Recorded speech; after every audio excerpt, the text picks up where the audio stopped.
السلام علیکم ورحمۃ اللہ وبرکاتہ۔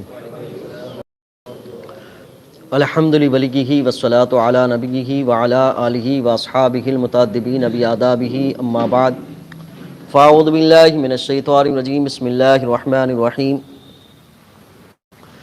سبحانک لا علم لنا الا ما علمتنا انک انت العلیم الحکیم، صدق اللہ العظیم۔ اللہم نور قلوبنا بالقرآن وزین اخلاقنا بالقرآن وادخلنا الجنة بالقرآن ونجنا من النار بالقرآن۔ قال اللہ تبارک وتعالی فی شان حبیبی وعظمت رسولی، ان اللہ وملائکتہ یصلون علی النبی یا ایھا الذین آمنوا صلوا علیہ وسلموا تسلیما۔ اللہم صلی وسلم وبارک علی محمد معدن الجود علیہ وبارک وسلم، صلاۃ و سلام علیک یا رسول اللہ صلی اللہ علیہ وسلم۔ معزز سامعین، خطبہ مسنونہ میں سورہ بقرہ کی ایک آیت کریمہ کے حصے کی تلاوت کا شرف حاصل کیا۔ اس محفل میں اسی آیت کریمہ سے متعلق اسلامی معلومات سے آگاہی کی کوشش کی جائے گی۔ رب قدیر مجھے حق بولنے، آپ سب کو حق سننے کی توفیق عطا فرمائے۔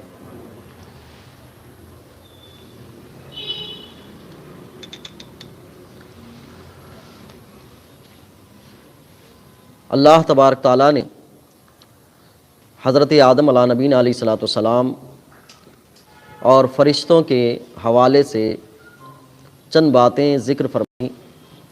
جب اللہ تبارک تعالیٰ زمین پر اپنا خلیفہ مقرر کرنے کا ارادہ فرمایا، فرشتوں نے اپنے طور پر یہ ظاہر کیا، نحن نسبح بحمدک ونقدس لک، کہ خلیفہ بنائے جانے کے مستحق ہم ہیں، اس طور پر کہ تیری تعریف، تیری تقدیس، تیری تمجید اور تیری تسبیح بیان کرتے ہیں۔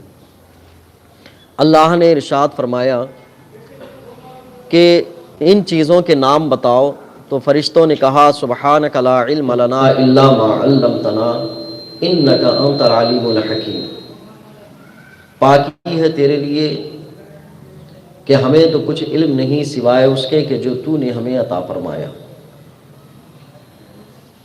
ہر انسان جانتا ہے کہ علم انسان کے لیے زینت بھی ہے، انسان کا ایک وقار ہے، انسان کو انسانیت سے جوڑنے کا اہم معیار ہے، اور علم کا نہ ہونا انسان کے لیے خسارے اور نقصان کا سبب ہے۔ علم کی فضیلت کو ہم کئی پہلوؤں سے سماعت کرتے ہیں، لیکن علم کہتے کس کو ہیں؟ علم کے حصول کے وہ طریقے کون سے ہیں؟ کس کو علم کہا جائے گا اور کس کو علم نہیں کہا جائے گا؟ اس معاملے میں بڑا اختلاف انسانی سوچ و فکر میں آ چکا ہے۔ علم کے ذرائع کتنے ہیں اور کن ذریعوں کے ذریعے سے انسان علم حاصل کرتا ہے؟ مناطقہ اور فلاسفہ نے کہا کہ 5 طریقے سے انسان علم حاصل کرتا ہے: آنکھوں سے دیکھ کر، کانوں سے سن کر، ناک سے سونگھ کر، زبان سے چکھ کر اور جسم کے اعضاء سے چھو کر وہ علم حاصل کرتا ہے۔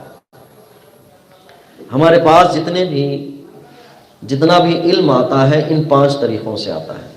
آپ غور کریں تو پتہ چلے گا، میری زبان سے نکلی ہوئی گفتگو آپ کے کانوں سے ٹکرائی ہوئی سماعت یا آپ کے علم کا ذریعہ بنی، میرے آنکھوں سے دیکھی ہوئی کتابیں اور اس کا مطالعے کیے ہوئے سارے اسباق، وہ میرے لیے آنکھوں کے دیکھنے کے ذریعے سے علم کا حصول کا سبب بنا۔ ابھی سردی کا سیزن چل رہا ہے، اس کو ہم نے کسی کے کہنے کی بنیاد پر نہیں مانا، کانوں سے سنا تو مانا، آنکھوں سے دیکھا تو مانا، بلکہ جسم نے چھوا تو محسوس ہوا، تو اس سردی کا احساس ہوا۔ کسی کی بدبو یا خوشبو کا تذکرہ ناک کے ذریعے سے ہمیں پتہ چلا، میٹھے یا کھٹے یا کڑوے ہونے کا اعتبار ہم نے زبان کے ذریعے سے معلوم کیا۔ ان 5 طریقوں سے علم کا حصول ہوتا ہے۔ اور ایک چھٹا طریقہ ہے وہ کہ اللہ تبارک و تعالیٰ ان 5 طریقوں کے علاوہ انسان کے ذہن میں کسی بات کا علم عطا کر دیتا ہے، تو یہ ایک چھٹا طریقہ ہوا۔ لیکن ان طریقوں میں کون سا طریقہ یقین کی منزل کو لے جانے والا ہے، کون سا طریقہ وہم اور گمان کی طرف لے جانے والا ہے؟ یہ کیا پانچوں طریقے جس کے ذریعے سے انسان علم حاصل کرتا ہے وہ یقین کے درجے میں لے جاتے ہیں؟ تو اہل علم نے کہا کہ یہ سارے پانچوں طریقے ہمیشہ یقین کے درجے میں نہیں لے جاتے۔ اہل علم نے پھر اس علم کی، اس ذرائع علم کے ذریعے سے حاصل ہونے والی چیزوں کی بھی تقسیم کی۔ پہلے کہا کہ کسی کو ان پانچ طریقوں سے جو چیز آتی ہے وہ خیال میں آتی ہے، بعض وہم میں آتی ہے، بعض شک میں آتی ہے، بعض غالب گمان میں آتی ہیں، اور بعض یقین کے درجے میں جاتی ہیں۔ ان میں سے کتنے حضرات یہاں بیٹھے ہوئے ہیں، ان میں سے جن کے چہرے میں نے دیکھے ان کے بارے میں، ان کے نام کے متعلق مجھے علم نہیں ہے کہ ان کا یہی نام ہے۔ تو آنکھوں سے دیکھنے میں چہرے کی شباہت کا آ جانا یہ ایک قسم کا علم ہوا، اس شباہت کو یہ نام دیا جانا ابھی اس کا علم میرے پاس نہیں۔ تو آنکھ سے دیکھنے میں ایک جہت سے علم آیا، کان سے سننے میں دوسری جہت سے علم آتا ہے، اور جو علم بھی ان پانچوں ذریعے سے آتے ہیں وہ سارے یقین کے درجے پہ نہیں پہنچتے۔ اہل علم نے اس کے بارے میں کہا ہے ہر آنکھ سے دیکھی ہوئی چیز وہ یقین کا درجہ نہیں دیتی، ہر کان سے سنی ہوئی چیز وہ یقین کا درجہ نہیں دیتی، اور ہر زبان سے چکھی ہوئی چیز وہ یقین کا درجہ نہیں دیتی، ہر ناک سے سونگھی ہوئی چیز وہ یقین کا درجہ نہیں دیتی، ہر چھوئی ہوئی چیز یقین کا درجہ نہیں دیتی۔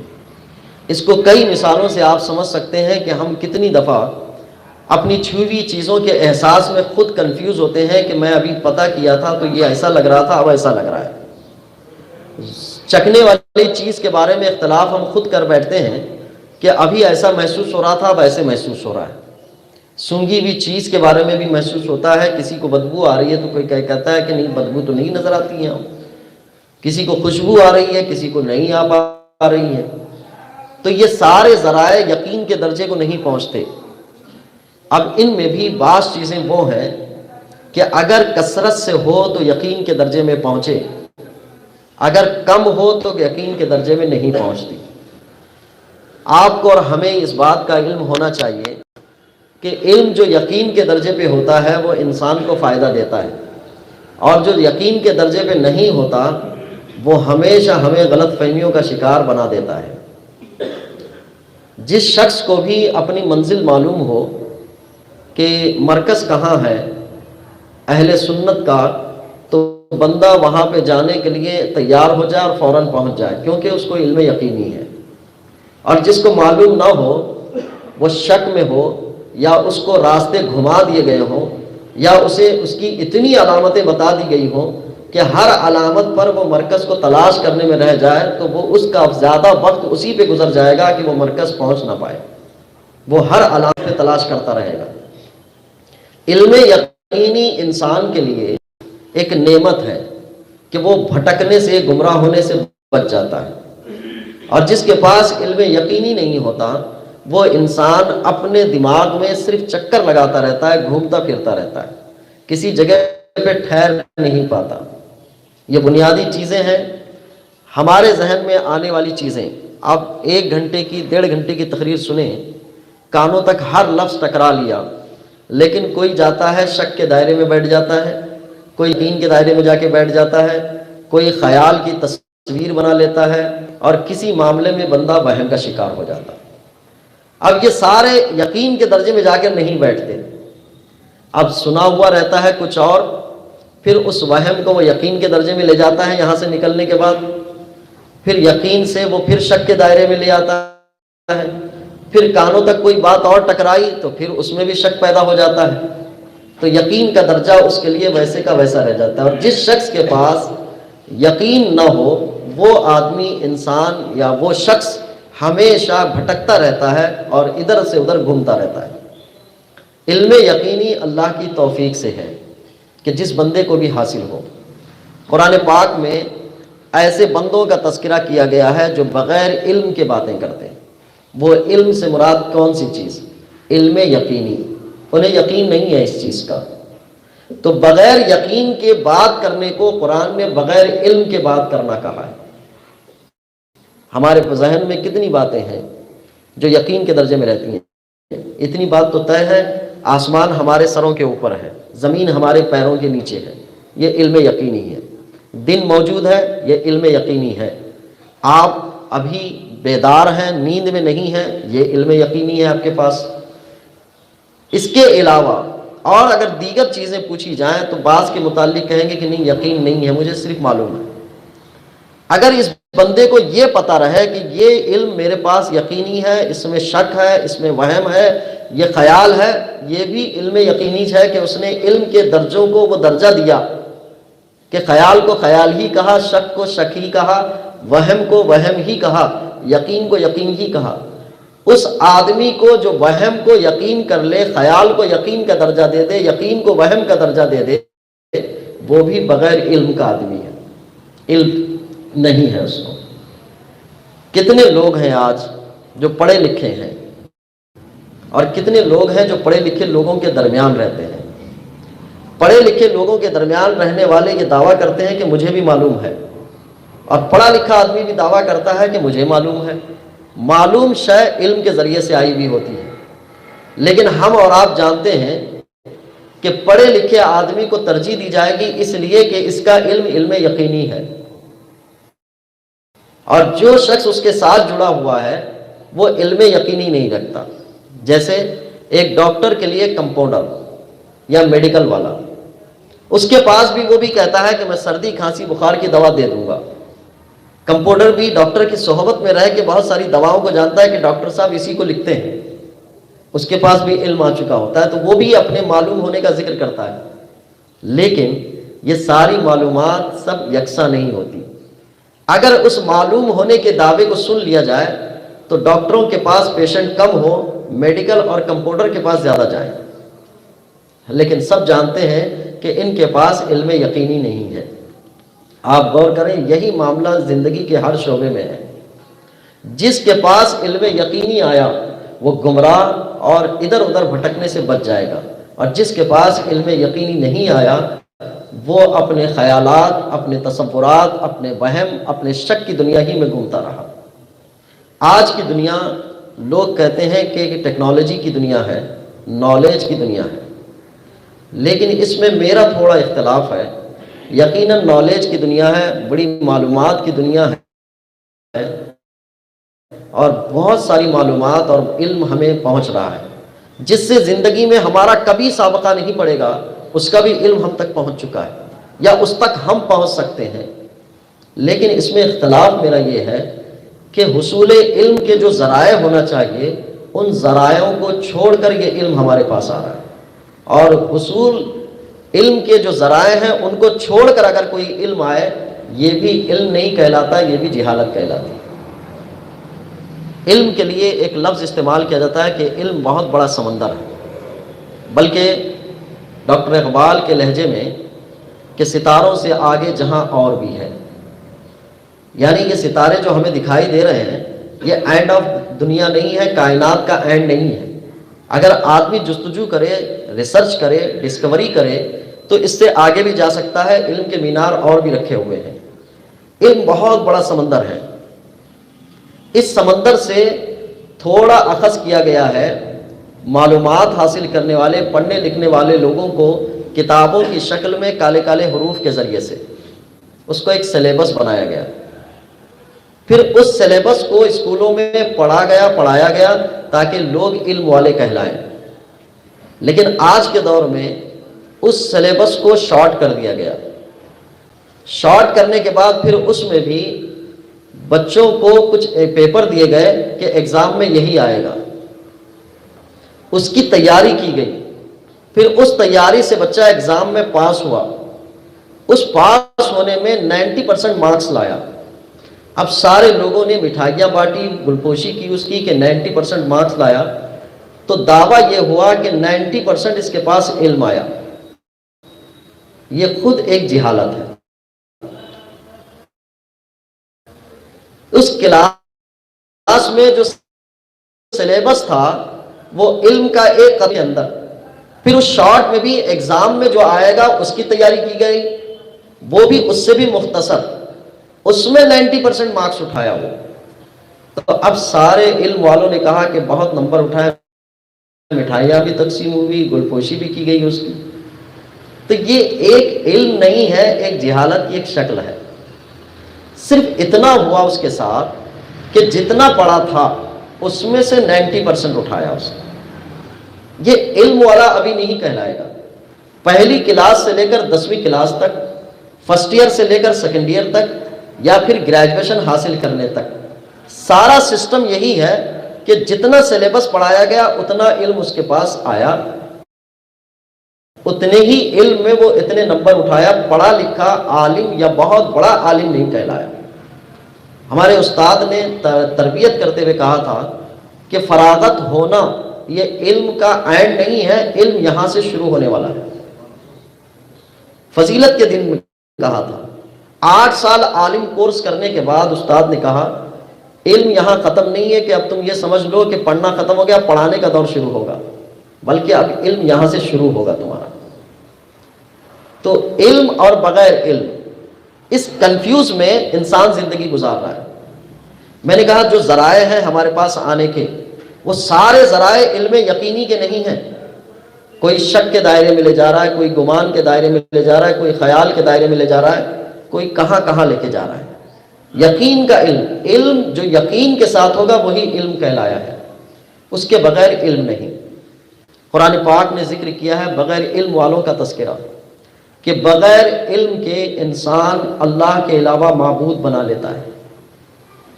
وَجَعَلُوا لِلَّهِ شُرَكَاءَ الْجِنِّ وَخَلَقَهُمْ وَخَرَقُوا لَهُ بَنِينَ وَبَنَاتٍ بِغَيْرِ عِلْمٍ سُبْحَانَهُ وَتَعَالَىٰ عَمَّا يَصِفُونَ. کہا کہ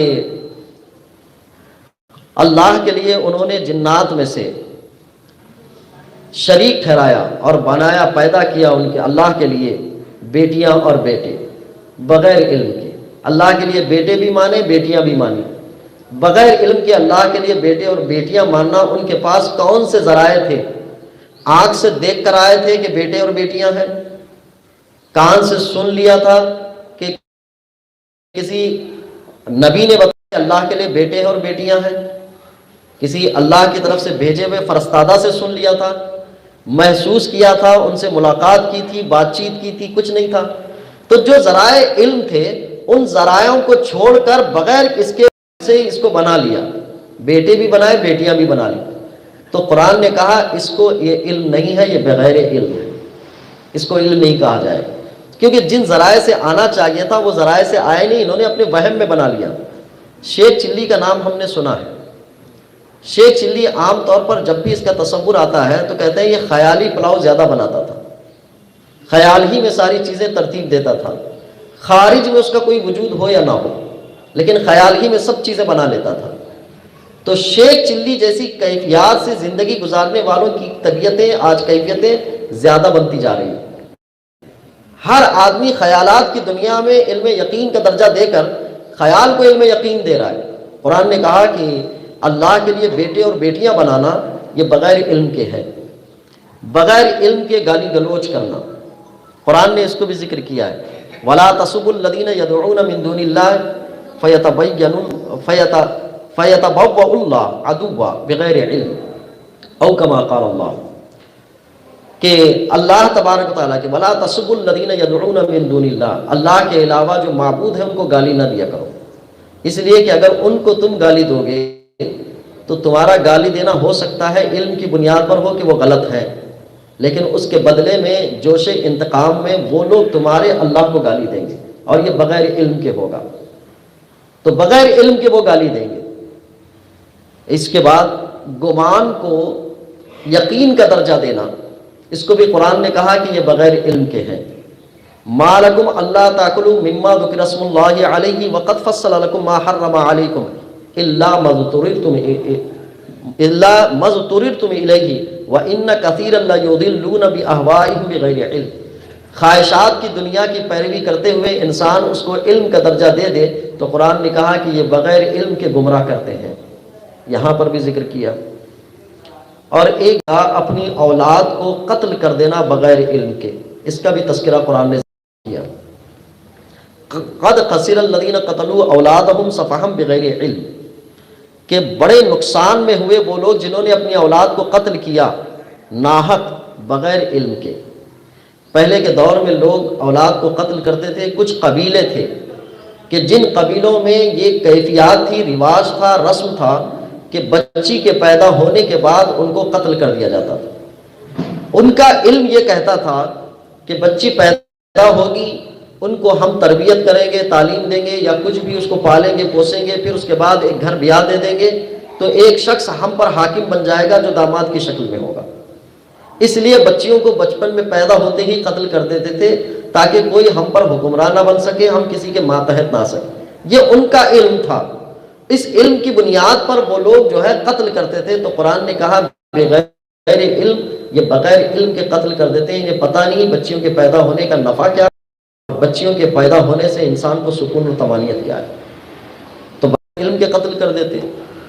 تو بغیر علم کہا، حالانکہ ان کے پاس یہ معلومات تھی کہ یہ ہمیں نقصان دہ ہے، تو نقصان دہ کا علم رکھنے کو علم نہیں کہا، بغیر علم کہا۔ ان تعریفات کے ضمن میں ہم اپنی زندگیوں کا جائزہ لیں تو ہمیں یہ بات پتہ چلتی ہے کہ ہماری زندگیوں کے اکثر حصے آج بغیر علم کے گزر رہے ہیں، اور اس پر طرفہ تماشا یہ ہے کہ ہم نے اس کو علم نام دیا ہے، اور علم نام دے کر اس کے ساتھ سلوک بھی وہی کر رہے ہیں، کیونکہ انسان جب کسی چیز کا یقین کر لیتا ہے تو اپنی عملی زندگی وہیں سے شروع کرتا ہے۔ وہ یہ صورت ہے، عقیدہ ہو یا عمل ہو، دین ہو یا دنیا ہو، معاملات ہو یا تعلقات ہو، ان ساری چیزوں میں انسان کی معلومات بے ترتیب، بغیر منہج کے، بغیر سلیقے کے اور بغیر ڈھنگ کے اتنی آ رہی ہیں کہ انسان ان چیزوں میں سے کسی ایک کو منتخب کہہ کر کہ یہ سمجھ رہا ہے کہ میرے پاس اس کا علم ہے۔ اس کے ایک ایگزامپل لیں کہ کورونا کے ٹائم پہ کتنی ویڈیوز ہمارے پاس آئی، کتنی میسیجز ہمارے پاس آئے، اور اس معاملے میں انسان کنفیوز ہے کہ ڈاکٹروں کی سنیں، WHO کی سنیں، حکومت کی سنیں، پبلک کی سنیں، کہ اپنے آنکھوں کا دیکھے پہ عمل کرے، کس پہ کرے۔ اتنی معلومات آئی، اور ہر معلومات دینے والے کے پاس دلیلیں تھیں، حجت تھی۔ اس نے کہا کہ اس سے کرونا نہیں ہوتا ہے، کرونا کوئی چیز ہی نہیں ہے، یہ ایک بہکاوا ہے۔ ڈاکٹروں نے کہا نہیں، یہ ہے، نقصان دیتا ہے، تمہیں یہ پابندی کرنی پڑے گی۔ اتنا کنفیوز، اور ہر چیز میں ان ساری معلومات کو اکٹھا کر کے ہر بندے نے اپنے پاس ایک ایک علم رکھ لیا، ایک ماننے والا ہی نہیں، ایک مانتا ہے احتیاط کو نہیں مانتا، سب نے اپنے اپنے علم ہی کے مطابق عمل کرنا شروع کر دیا۔ کہ وہ کہتا ہے کہ نہیں، ماسک اس سے زیادہ نقصان دہ ہے، وہ کرونا اتنا نقصان دہ نہیں، ماسک اس سے زیادہ نقصان دہ ہے۔ سب کی اپنے علم کی کہانی تھی۔ اب یہ علم آیا کہاں سے کسی کے پاس؟ ڈاکٹروں نے بتایا، عام آدمی نے بتایا، پڑھے لکھے نے بتایا، بغیر پڑھے لکھے نے بتایا، یا اس علم کے آنے کے جو طریقے تھے اس طریقے سے آیا؟ سب کو اس کی کوئی پرواہ نہیں، ہمارے پاس معلومات آ گئی، اس پر عمل شروع۔ تو کہانی تو اب یہ بن گئی کہ بغیر علم کے باتوں کو لے کر علم کر کے اس پر عمل کرنا شروع کر دیا۔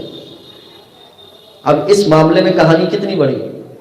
ابھی جا کر ایک جگہ سے 200 روپے کا فائن بھر کے آئے۔ کیوں بھرے صاحب؟ بھرے اس وجہ سے کہ ماسک لگایا تھا آپ نے، صرف یہاں تک، ناک تک لگانا ہے، کیونکہ ناک کے ذریعے سے کرونا جاتا ہے، اس کے پاس یہ علم ہے۔ اور جو لگایا تھا اس کو ناک پر لگانے میں پریشانی ہے، اس کا علم یہ ہے کہ اس نے نیچے تک لگایا کہ ناک کو لگانے میں میرے کو پرابلم ہے، تو وہ اس پہ لگایا۔ ان دونوں کے علم کے تنازع میں 200 روپے گئے، چالان پھٹا۔ ایسے اختلافات والی دنیا میں ہم جی رہے ہیں، اور ہر ایک کو شخص علم نام دیا ہے۔ علم کے جو ذرائع ہیں اس سے جب یہ پوچھا جائے کہ بھئی ناک پہ لگائے تو ناک میرے کو خود پرابلم دیتی ہے، کہا تم کو پرابلم دے چلے گا لیکن دوسروں کو پرابلم نہیں ہونی چاہیے۔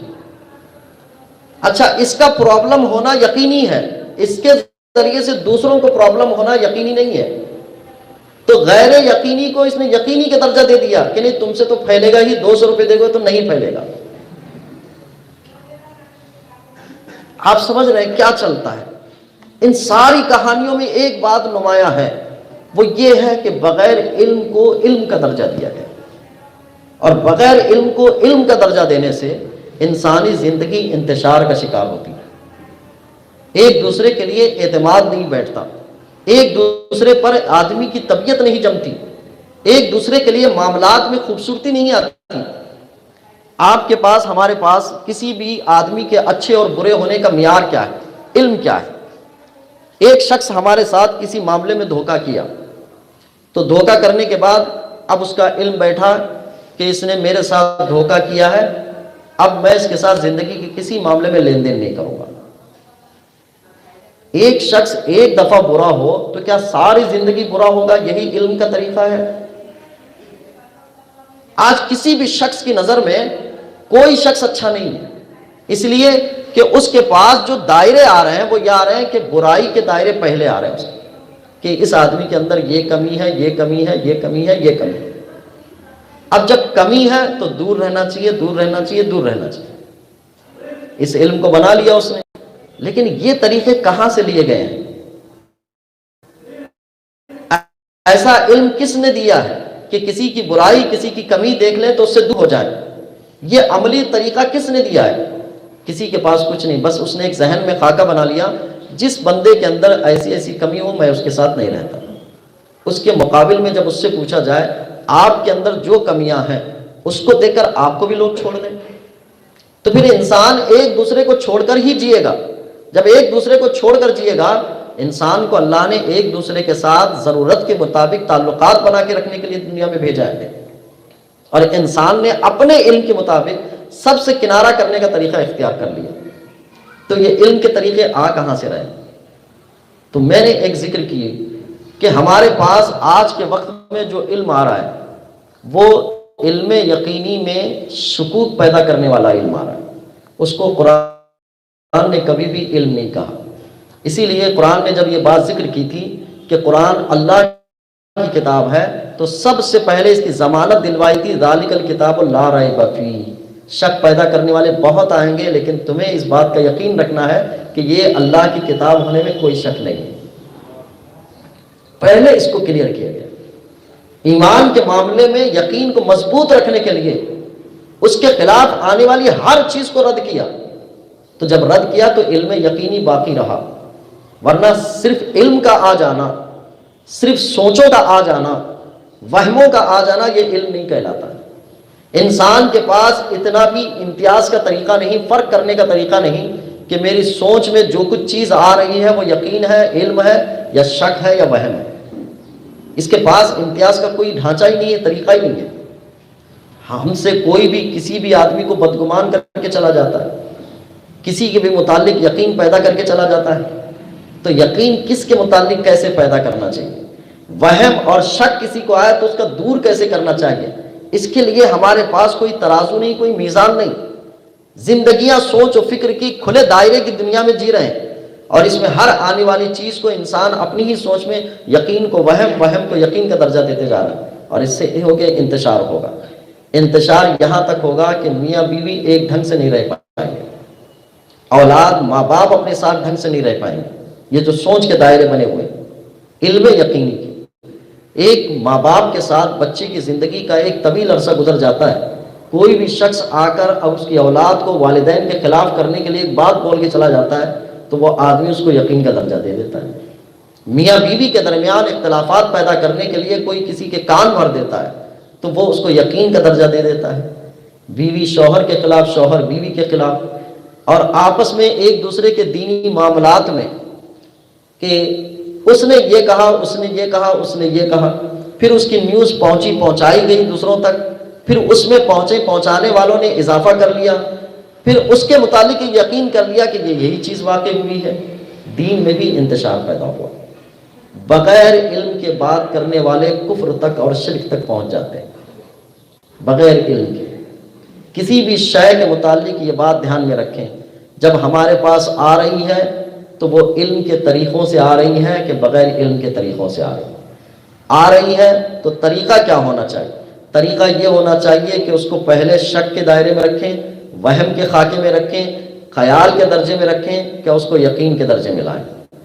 اگر میں یہ کہوں کہ اتنے لوگ یہاں پہ بیٹھے ہوئے ہیں، اس کو سنی دعوت اسلامی کا اہم مرکز کہا جاتا ہے، اتنے لوگ، اگر اس سے 2 گنا تعداد میں لے کر آؤں اور ان سے کہلواؤں کہ نہیں یہ مسجد خدیجۃ الکبریٰ ہے، لیکن نہیں، اتنے لوگ تو کہہ رہے ہیں کہ مسجد خدیجۃ الکبریٰ ہے، جو لوگ ہمیشہ سے آتے ہیں وہ کہیں گے کہ ہم تو یقین نہیں کرتے، کیونکہ ہم تو اس کو شروع سے یہی نام سے دیکھتے ہوئے آ رہے ہیں۔ لیکن جو لوگ کبھی کبھار آئے ہوں یا بالکل نہ آئے ہوئے، اتنے لوگوں کا بولنا ان کے لیے کافی ہو جائے گا کہ اتنے لوگ بول رہے ہیں کہ یہ مسجد خدیجۃ الکبریٰ ہے، کیونکہ کانوں میں کثرت سے کسی چیز کا پہنچنا لوگوں نے یقین کا درجہ دے دیا ہے کہ اتنے لوگ بول رہے ہیں تو یقین ہے، ٹھیک ہے نا۔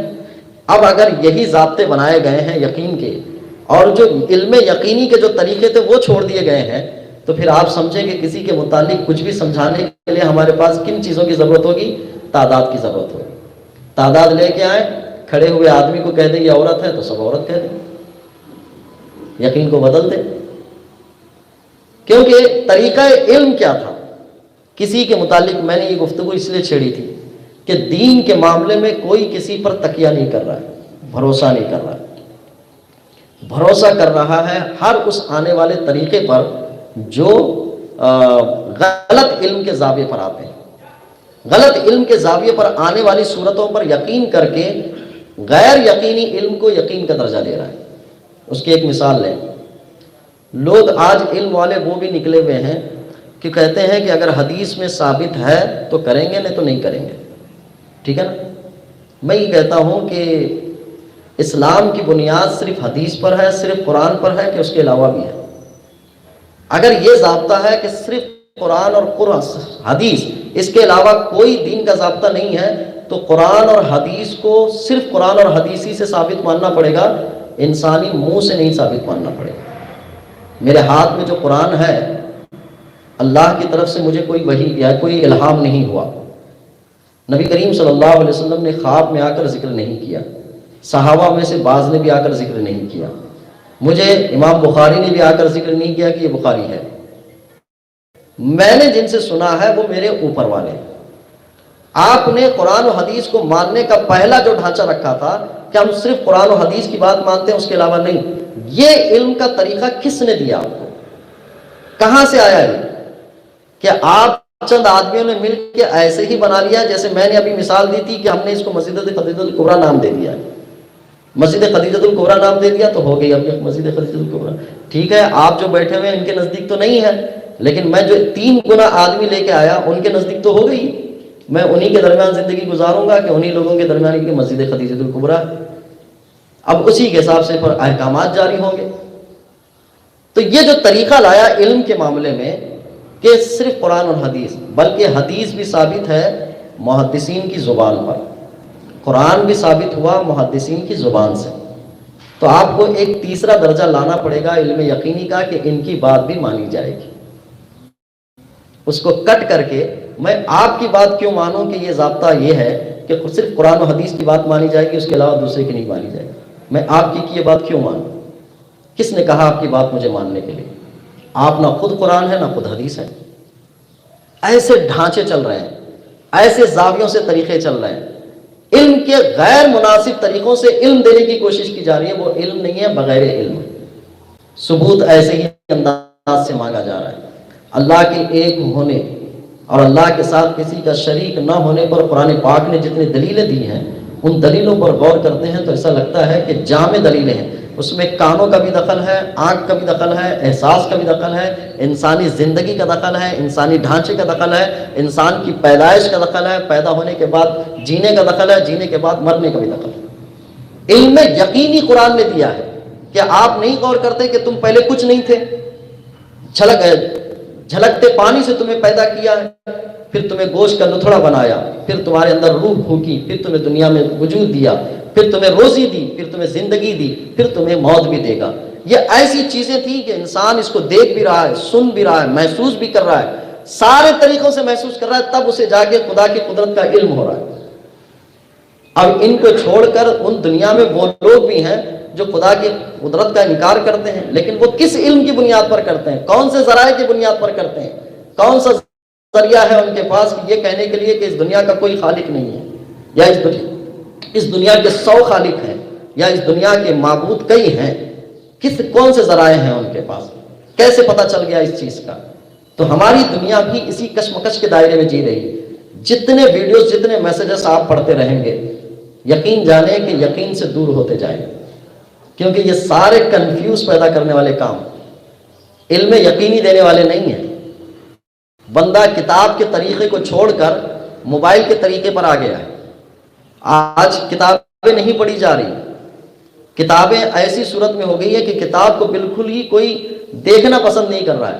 اب جو کچھ ہے موبائل ہے، علم کی دنیا موبائل، اور موبائل کے ذریعے سے جو معلومات ہم تک پہنچ رہی ہیں وہ یقینی نہیں ہے، اور یقینی نہ ہو کر یقینی درجے میں کام کرنا کتنا بڑا کنفیوز ہے، یہ ایک ملاقات میں سمجھ میں آتا ہے کہ کبھی دعوت میں جائیں بندے کو دولہے کے والد یہ ہیں، گلے ملے، مصافحہ کرے، بات چیت کرے، بعد میں پتہ چلے نہیں یہ تو دولہے کے والد نہیں، یہ تو والد یہ تھے، تو ساری مبارکبادیاں واپس لے گا آپ۔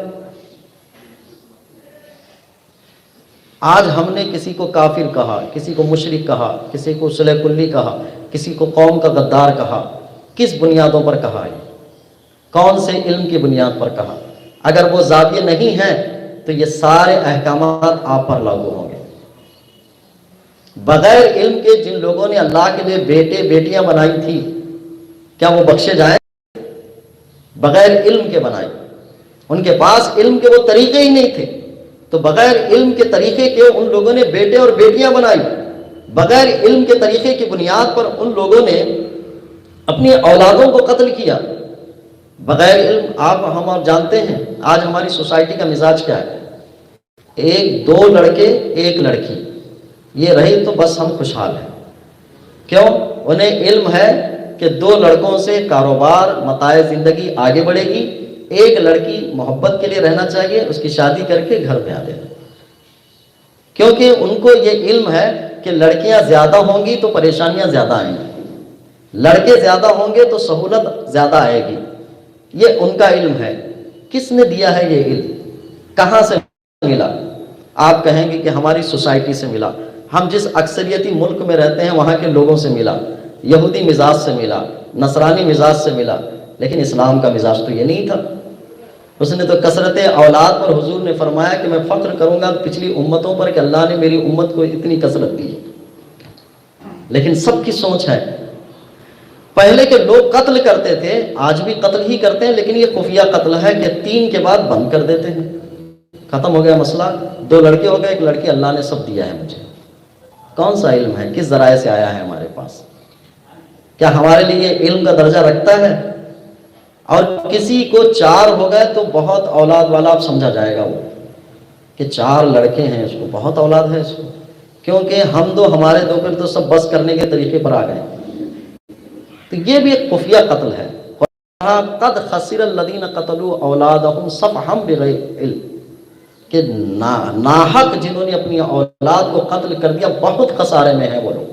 قرآن نے کہا ہے بغیر علم کے قتل کر دیا، اور آج اس علم پر لوگ فخر کر رہے ہیں کہ میرے پاس ٹھیک علم ہے کہ 3 رہے تو بس ہے، 3 سے زیادہ نہیں رہنا، بہت مشکلات ہیں، اسکول فیس ہے، کھانے پینے کا، اچھی تعلیم ہے، اچھی تربیت ہے، یہ سارے مسائل اس کے پاس، اس کی ایک سوچ ہے، اس کا ایک علم کا معیار ہے۔ تو ایسی سوچوں پر قرآن نے کہا قد خسر الذین، بڑے گھاٹے کے لوگ ہیں کہ جنہوں نے ایسا علم رکھا، بلکہ اس کو کہا بغیر علم، علم ہی نہیں ہے۔ موبائل پہ آنے والے خرافات ہمارے ذہنوں کو بالکل ہی منتشر کر رہے ہیں، خصوصاً ملک کے حالات ہوں، سیاست کے معاملات ہوں، ہمیں بالکل ہی کسی یقینی درجے پر ٹھہرنے کے لیے تیاری نہیں کرا رہے ہیں۔